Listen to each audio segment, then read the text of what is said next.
शिवम एक होनहार और शांत स्वभाव का लड़का था। जब उसके माता पिता की सड़क दुर्घटना में मृत्यु हो गई तब वह केवल 15 साल का था। उसका पालन पोषण उसके चाचा और चाची ने किया। उसकी चाची संध्या मात्र 26 वर्ष की थीं, पढ़ी लिखी, सुंदर और संवेदनशील। उन्होंने शिवम को अपना बेटा समझा और उसकी पढ़ाई लिखाई हर जरूरत का ध्यान रखा। वक्त बीतता गया। शिवम अब 22 साल का हो गया था और एक कॉलेज में इंजीनियरिंग कर रहा था। संध्या अब 33 की हो चुकी थीं। चाचा अब पहले जैसे न थे, काम में डूबे, संध्या से दूरी बनाए हुए। भावनात्मक सूखापन संध्या को भीतर से तोड़ रहा था। एक दिन शिवम ने संध्या को अकेले बैठकर रोते देखा। उसने धीरे से पूछा, चाची आप रो रही हैं? संध्या ने जल्दी से आंसू पोंछे।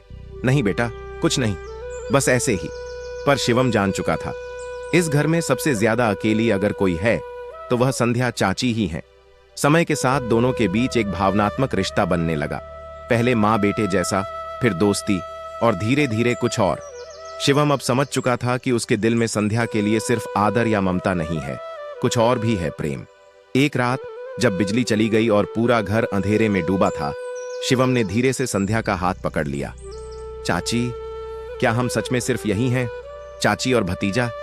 संध्या की आंखों में आंसू आ गए। शिवम, तुम्हें नहीं पता यह रास्ता कितना मुश्किल है। समाज हमें कभी स्वीकार नहीं करेगा, पर क्या हमारा दिल समाज से पूछकर धड़कता है? शिवम की आवाज में दृढ़ता थी। संध्या ने कुछ नहीं कहा, बस चुपचाप हाथ छुड़ाकर कमरे से चली गई।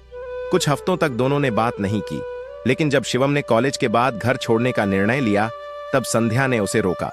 जाने से पहले बस एक बात जान लो, अगर तुम्हें कहीं किसी को सच में चाहना है तो वो मैं हूं, लेकिन इस रिश्ते के आगे हमारी जिम्मेदारियां हैं, तुम्हारा भविष्य, मेरा सम्मान और चाचा का विश्वास। शिवम ने झुककर उनके चरण छुए और कहा, आपका प्रेम मेरे जीवन की सबसे सुंदर सच्चाई है। चाहे दुनिया माने या न माने, मैं आपको हमेशा उसी भाव से चाहूंगा। समाप्ति। शिवम विदेश चला गया अपनी पढ़ाई पूरी करने। संध्या ने अपने रिश्ते को एक मधुर स्मृति के रूप में संजो लिया। वे दोनों जानते थे, कुछ प्रेम कहानियां मुकम्मल नहीं होती, लेकिन वे अधूरी रहकर भी अमर हो जाती हैं। संदेश, यह कहानी सिर्फ प्रेम की नहीं, बल्कि आत्मसंयम, जिम्मेदारी और सामाजिक सीमाओं को समझने की भी है। असामान्य प्रेम भी सच्चा हो सकता है, पर हर सच्चा प्रेम निभाने लायक हो, यह जरूरी नहीं।